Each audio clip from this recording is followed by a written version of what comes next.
چلیں جی، اللہ کے فضل و کرم سے آج ہم سورۃ الاحزاب پڑھ رہے ہیں اور اس کی آیت نمبر 20 سے شروع کریں گے۔ اعوذ باللہ من الشیطان الرجیم، بسم اللہ الرحمن الرحیم۔ یحسبون الحزاب لم یذهبوا وان یأتی الحزاب الاحزاب یودوا لو انہم بادون فی الاعراب یسألون عن انبائکم ولو کانوا فیکم ما قاتلوا الا قلیلا۔ یحسبون، وہ خیال کرتے ہیں کہ الاحزاب، فوجیں، یعنی جو کفار کی فوجیں ہیں، لم یذهبوا، ابھی نہیں گئیں، وَإِن یأتی الاحزاب، اور اگر فوجیں آ چڑھیں، یودوا، وہ چاہتے ہیں، یعنی فوجوں کا انہیں اتنا ڈر ہے کہ اب ان کے دل میں نہ یہ باتیں آ رہی ہیں کہ یودوا، وہ چاہتے ہیں، لو انہم، کاش کہ وہ، بہدونا، باہر ہوتے، فی الاعرابی، عرب سے، یعنی کوئی دور گاؤں میں، دور دراز کہیں بدوی جس طرح رہتے ہیں، ہم وہاں رہتے، ہم مدینے یا مکے میں ہوتے ہی نہ۔ اور یسألونا، تو ہم پوچھ لیا کرتے ہیں، ان انبائکم، خبریں، ولو کانوا فیکم، اور اگر وہ ہوتے فیکم، تم میں، مطلب تم میں اگر رہتے بھی، یہ کہتے ہیں نا کہ ہم باہر ہوتے اور کبھی خبریں پوچھ لیا کرتے، تو اللہ تبارک و تعالیٰ کہتے ہیں اگر وہ تم میں بھی رہتے جاتے، ما قتالوا الا قلیلا، وہ قتال کبھی نہ کرتے، جنگ میں کبھی حصہ نہ لیتے مگر بہت تھوڑا سا، اگر کبھی لیتے بھی تو یہ وہ بتایا جا رہا ہے کافروں کا حال، یعنی کافر تو نہیں ہے، نبی کریم صلی اللہ علیہ وسلم کے ساتھ ہیں، منافق ہیں، ان کا حال بتایا جا رہا ہے کہ اگر وہ کہتے ہیں کہ یہ جو جس طرح فوجوں نے ہمیں چاروں طرف سے گھیرا ہوا ہے، تو اگر اسی طرح ہمیں گھیرے رکھا تو کاش ہم تو یہاں ہوتے ہی نا، یعنی وہ اب یہ ظاہر کر رہے ہیں اپنی خواہش، وہ ہوتا ہے نا جب کبھی وقت انسان پہ کبھی ایسا پڑا ہے تو جو دل کی باتیں ہوتی ہیں نا وہ منہ پہ آ جاتی ہیں، جو نہیں کہنا چاہتا انسان کبھی، اب ان کی نا دل کی باتیں منہ پہ آ رہی ہیں کہ کاش ہم یہاں ہوتے ہی نا، ہم عرب میں رہتے ہی نا، ہم دور دراز نہ کہیں گاؤں میں ہو جاتے، جیسے دور دراز سے گاؤں سے کوئی لوگ آتے ہوتے ہیں اور بدوی وغیرہ گاؤں کے رہنے والے، تو ہم بھی اس طرح ہی ہوتے۔ ہاں، یہ جو مکہ والے ہیں یا جو مدینہ والے ہیں نا، تو ان کی آنے جانے والوں کے ساتھ نا ہم خبریں پوچھ لیتے، یعنی کبھی کوئی گاؤں سے آتا تو ہم کہہ دیتے کہ کیا حال ہے مکہ والوں کا، کیا زندگی گزر رہی ہے، مدینے والوں کی کیا زندگی گزر رہی ہے۔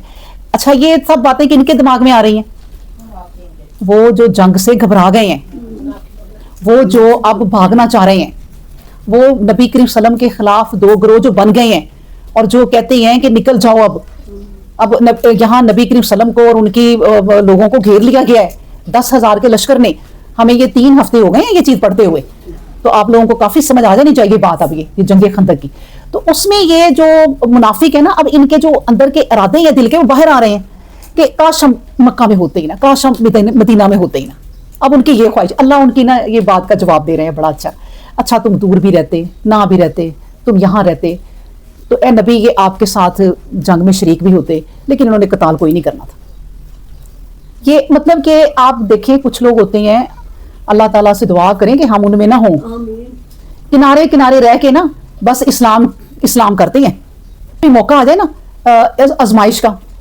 کہ بھئی اب ذرا موقع آ گیا ذرا آزمائش کا، تو اس وقت پھر وہ کیا کہتے ہیں پٹڑی سے پھر اتر جاتے ہیں اور بھاگ جاتے ہیں کہ نہیں، اور اس سے پہلے بڑی باتیں کرتے ہیں، بڑے مطلب کہ نبی پاک صلی اللہ علیہ وسلم کے ساتھ دعوے کرتے ہیں کہ جنگ ہو تو صحیح، ہم آپ کے ساتھ ہیں، پھر دیکھیں ہم کیا کرتے ہیں، یعنی بڑھ چڑھ کے باتیں کرنے والے لوگ نا موقع پہ ایسے پیچھے کہیں چھپ جاتے ہیں۔ یہ وہ باتیں اللہ نا ان کی منافقوں کی اندر کی بتا رہا ہے کہ اب دیکھو جب بالکل اب پتہ چل گیا نا کہ وہ ہو ہر طرف سے اب گھرے گئے ہیں، تو پتہ نہیں اب جینا ہے یا مرنا ہے، تو اب انہیں نا افراتفری پڑ گئی ہے اپنی کہ نکلو یہاں سے، جتنے ہم بھاگ سکتے ہیں یہاں سے نکلیں۔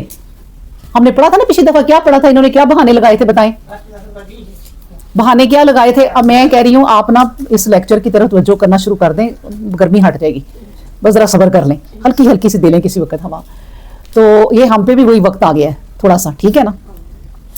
تو کیا بہانے یہ لگا رہے تھے بتائیں ذرا۔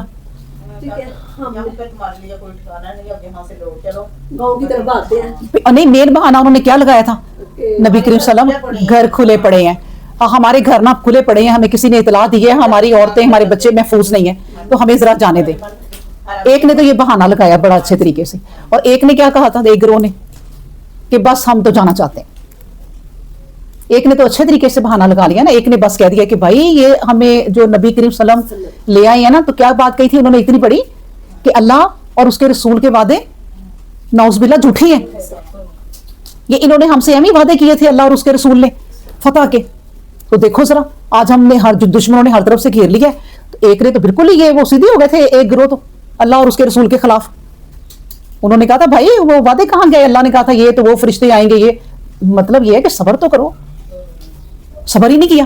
فرشتے بھی آئے, ہوا بھی چلی, یاد ہے نا جنگ ساری وہ دشمنوں کی ساری الٹ پلٹ ہو گئی چیزیں. تو یہ اس طرح انہوں نے باتیں کی نا, تو بس پھر یہ کہا اللہ نے کہ یہ اب ان کے دل میں یہ بات بھی آ رہی ہے کہ ہائے کاش ہم مکے اور مدینے والے ہوتے ہی نا, ہم شہروں میں ہوتے ہی نا, ہم کہیں دور دراز گاؤں میں رہتے.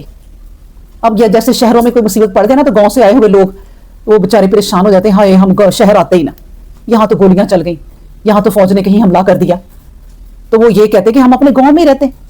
تو یہ نہیں کہ اب ایک وقت آ گیا ہے آزمائش کا, تو صبر کرو, دعائیں کرو اللہ تعالیٰ سے کہ کہو کہ اللہ آپ کی مرضی تھی, یہ آ گیا ہم پر, اور اب آپ کی مرضی ہوگی تو چلا جائے گا, ہم تو اللہ کے احکام کے مطیع ہیں اور اس کے رسول کے مطیع ہیں. یہ باتیں نہیں کی انہوں نے, ٹھیک ہے. اب دیکھیں اگلی بات جو ہے نا, اللہ تبارک و تعالیٰ جو ہمیں آیت اگلی بتاتے ہیں کہ لقد کان لکم فی رسول اللہ. اب انہوں نے جب بڑی بڑی باتیں کی نا دشمنوں نے, منافقین نے, اور دو میں نے ابھی آپ کو بتایا گروہ بن گئے, تو اللہ تبارک و تعالیٰ نے اب اتنی بڑی آیت لکھی لقد کان لکم, البتہ تمہارے لیے فی رسول اللہ, رسول کی زندگی اسواتن حسنۃ, ایک بہترین نمونہ ہے. مطلب یہ کہ اللہ نے اگلی آیت دیکھیں کیا کہہ دی کہ بھائی تم سب کے لیے نبی پاک صلی اللہ علیہ وآلہ وسلم اللہ کی طرف سے ایک بہترین نمونہ ہے. اچھا, ایک بہترین نمونہ, ایک بہترین آئیڈیل کیا ہوتا ہے؟ آپ اپنا آئیڈیل کس کو بنائیں گی؟ صاف ستھری کسی شخصیت کو بنائیں گی نا. آپ کسی واہیات شخصیت کو, یا آپ کسی ایسی شخصیت کو کہ جو وعدے کرے اور وعدوں سے پھر جائے, اور ایسی شخصیتیں جو بڑے آپ کے ساتھ دعوے کرتی ہیں کہ ہم آپ کے لیے یہ کر دیں گے, یہ حکومتیں وہ کر دیں گے, اور جب وقت آتا ہے تو حکومت نظر ہی نہیں آتی, غریب غربت سے مر رہے ہیں, خودکشیاں کر رہے ہیں, معاشرے میں واہیاتی بڑھ رہی ہے, تو وہ آپ کے جو حکمران ہیں وہ کہاں ہیں؟ آپ ایسے کسی حکمران کو اپنا آئیڈیل بنائیں گے؟ تو ایسے اس شخص کو آئیڈیل بنائیں گے نا جس کے اندر تمام خوبیاں ہی ہوں, اور آپ کو نظر آئے کہ بھئی خوبیاں, آپ کو کوئی ایسا حکمران نظر آئے پہ تکلیف آئی ہے, سیلاب آ گئے ہیں, لوگ ہزاروں لاکھوں بے گھر ہو گئے ہیں, آپ کا حکمران گھر سے نکل آئے اور اپنے تمام جو ذرائع ہیں ان کو لے کر آپ کے پاس پھرے, اور آپ کے دکھ میں شامل ہو, جس طرح آپ رہ رہے ہیں اس طرح رہے. پھر آپ اس حکمران کے بارے میں جانیں گی کہ یہ بہت اچھا ہے, ایسا بنو. آپ بھی سوچیں گے کہ ایسے حکمران ہونے چاہیے. تو اللہ نے کہا کہ میرا نبی تمہارے لیے تو بہترین نمونہ تھا, تم اپنے بہترین نمونے کو جس کے پیچھے تم نے چلنا تھا چھوڑ کے جا رہے ہو. تم نے جو منافقوں نے دو گروہ بنا لیے, تمہیں تو چاہیے تھا کہ نبی پاک صلی اللہ علیہ وسلم کے مطیع رہتے, جو نبی کریم صلی اللہ علیہ وسلم کہتے وہ تم لوگ کرتے, کیونکہ وہ تمہاری زندگی کا بہترین نمونہ ہے. نبی کریم صلی اللہ علیہ وسلم کی زندگی جو ہے نا, وہ میں آپ کو بتاؤں, یہ سارے یہودی ہوں, عیسائی ہوں, انگریز ہوں, ریسرچ کر لیں, نبی پاک صلی اللہ علیہ وسلم کی زندگی سے کوئی ایسی چیز نکال کے دیں کہ جو ہو یہ کیا کیا نبی کریم صلی اللہ علیہ وسلم نے, اللہ معاف کرے, کبھی کہہ سکتے ہیں ہم؟ کبھی ایک کوئی بات کہ ہم کہیں کہ نبی کریم صلی اللہ علیہ وسلم کو ایسا نہیں کرنا چاہیے تھا, کوئی ایک بات نکال کے دکھا دیں گے سارے لوگ, تو یہ اس کو بناتا ہے اللہ نمونہ. اور اللہ نے کہہ دیا کہ اسوۃ حسنۃ, وہ ایک بہترین تمہارے لیے آئیڈیل شخصیت ہے, تم اس کے پیچھے کیوں نہ رہے. اب دیکھیں نا, جب حضرت آمنہ رضی اللہ تعالیٰ عنہا, اللہ ان سے راضی ہو, نبی کریم صلی اللہ علیہ وسلم کی کون تھی؟ والدہ. وہ کہتی ہیں کہ جب نبی پاک صلی اللہ علیہ وسلم میرے پیٹ میں تھے تو میں نے خواب دیکھا, میرے اندر سے ایک ایسی روشنیاں نکلی ہیں جنہوں نے تمام شہر کو, محلوں کو روشن کر دیا, اور روشنیاں پھیل گئی, عرب کے باہر تک روشنیاں پھیل گئی. میں نے روشنی کو اپنے اندر سے نکلتے دیکھا. یہ وہ شخصیت ہے جو دنیا میں آ رہی تھی, تو اللہ تبارک و تعالیٰ نے ان کی ماں کو پہلے ہی اتنا پیارا خواب دکھا دیا. پھر نبی کریم صلی اللہ علیہ وسلم کی زندگی آپ دیکھ لیں پوری کس طرح گزری ہے, کہ بہترین اخلاق, اعلیٰ اخلاق کے مالک, یہاں تک کہ اللہ تبارک و تعالیٰ نے سورۃ المائدہ ہے اس میں چھوٹی سی بات کہہ دی کہ وَإِنَّكَ لَعَلَىٰ خَلْقٍ عَظِيمٍ, اللہ نے کہہ دی کہ بے شک ہے نبی آپ بہترین اخلاق کا نمونہ ہے، اخلاق آپ پہ ختم ہے، نبی پاک صلی اللہ علیہ وسلم جیسا اخلاق کسی پہ بھی نہیں۔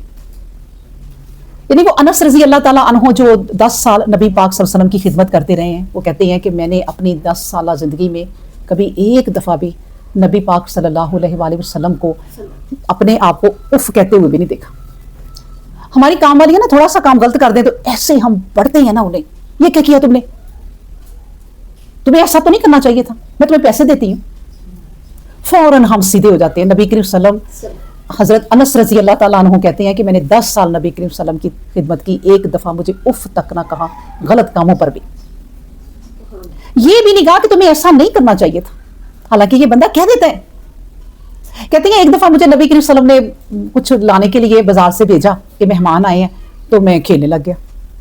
آخر دیکھیں خود چلے، ہمارا کوئی وزیر اعظم اٹھ کے چل سکتا ہے؟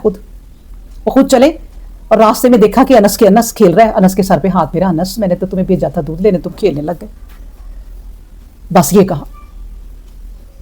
یہ اخلاق۔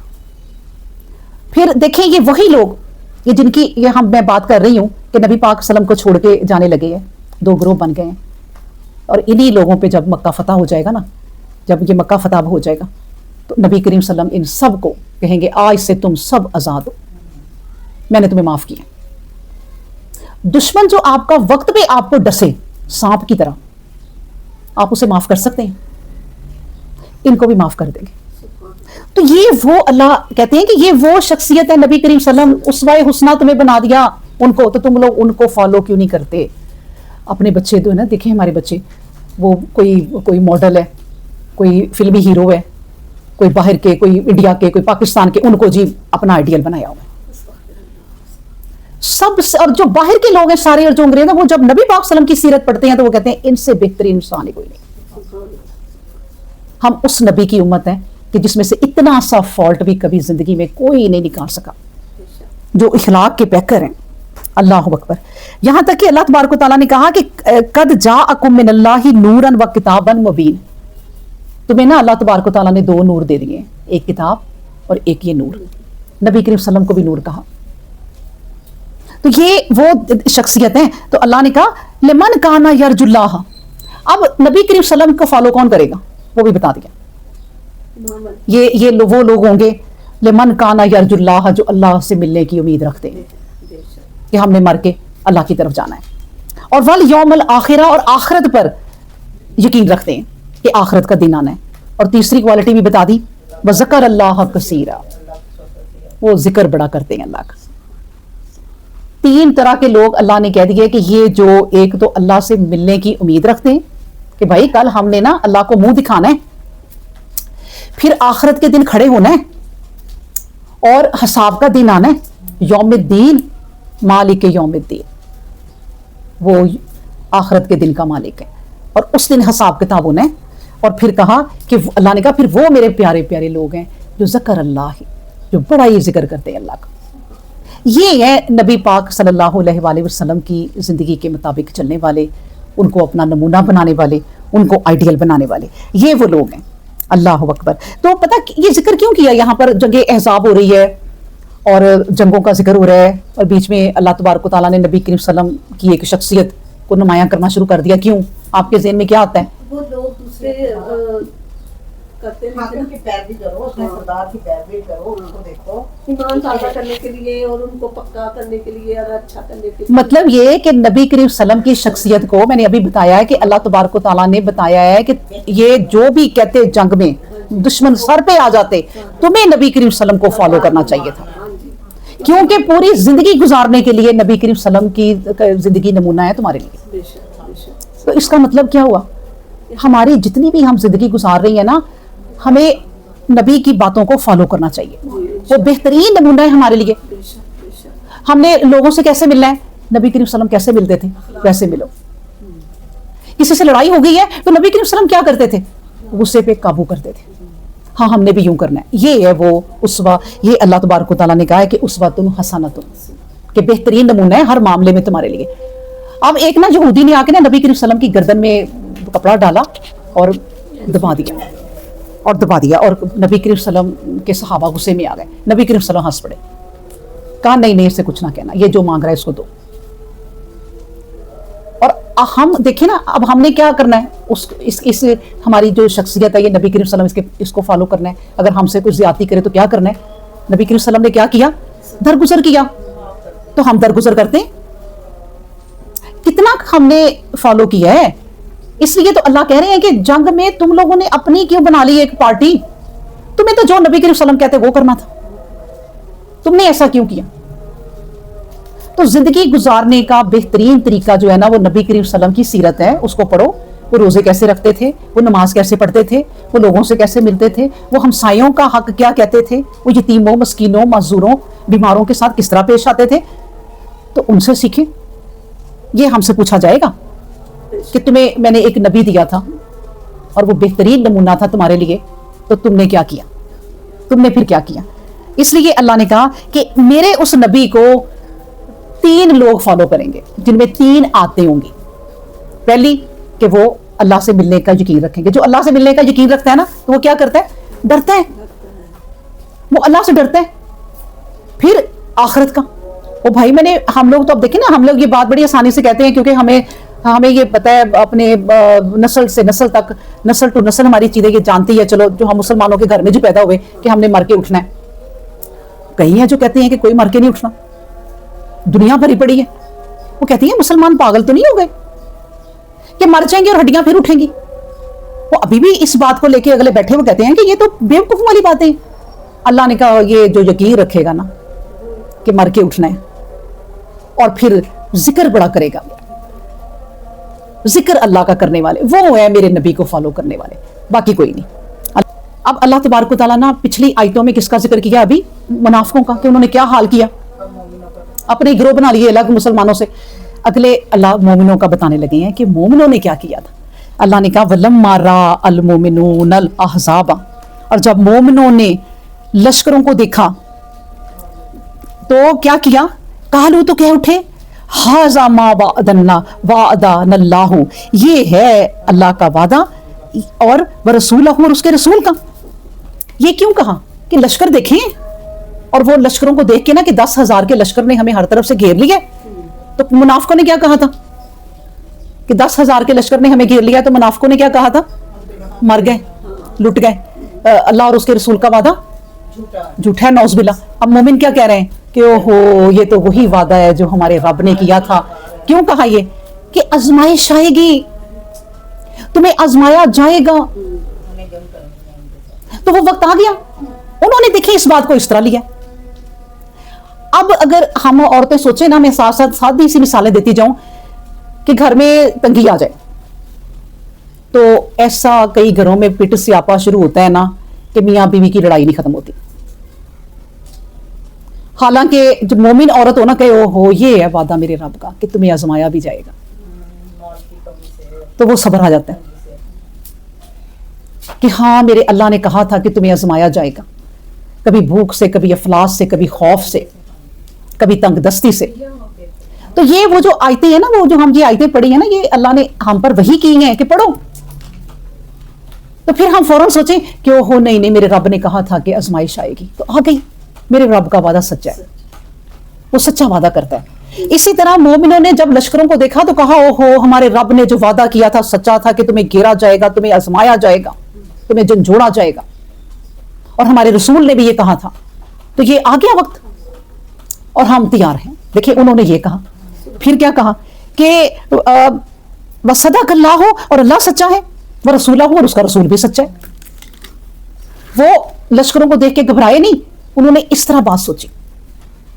جس طرح ہم کبھی کسی کی باتیں سنیں نا کہ فلاں جو لوگ ہیں وہ آپ کے خلاف یہ باتیں کر رہے ہیں, تو آپ کو دل جلانے کے بجائے نا یہ کہ نہیں, ہو سکتا ہے وہ کسی اور طریقے سے کہہ رہے ہیں, ان کو کوئی غلط فہمی ہو گئی ہے. کتنی بات بدل جاتی ہے. وہ جو ایک جنگ کھڑی ہو جانی تھی وہ جنگ نہیں کھڑی ہوتی. اور یہ سمجھ اور شعور کیسے آتا ہے, نبی کریم صلی اللہ علیہ وسلم کی زندگی سے اور قرآن پاک سے. کئی چیزوں سے نا انسان بچ جاتا ہے, اتنی بڑی بڑی چیزوں سے, کہ جب انسان یہ کہے, کوئی کہے کہ میں آپ کے متعلق یہ بات ہوئی ہے, تو آپ کہو نہیں جب تک میں خود نہ اس کے منہ سے سن لوں نا تو میں اس بات کو نہیں مانتی, کیونکہ میں نے تو اس کو ہمیشہ بہن کو اچھا ہی دیکھا ہے. تو وہ کہنے والی بھی نا چپ کر جائے گی. تو یہ اس سے فساد پھیلتے ہیں. اب ایمان والے کہہ رہے ہیں کہ لشکر جب دیکھا، عذاب جب دیکھ لیا اپنے سر پہ کہ پتہ نہیں اب ہمارا کیا حال ہونا ہے، وہ پٹنے کے بجائے انہوں نے کہا بھائی ہمارے رب نے کہا تھا کہ ایسا ہونا ہے. تو اللہ نے کہا وما زادہم، نہیں زیادہ ہوا ان کا، جس طرح کافروں کا کچھ زیادہ نہیں ہوا تھا، لیکن اللہ نے کیا کہا تھا کہ وہ نا وَلَوْ كَانُوا فِيكُمْ مَا قَاتَلُوا إِلَّا قَلِيلًا، وہ قتال نہیں کریں گے لیکن بہت کم. ان کا کیا کہا وما زادہم الا ایمانا وتسلیما.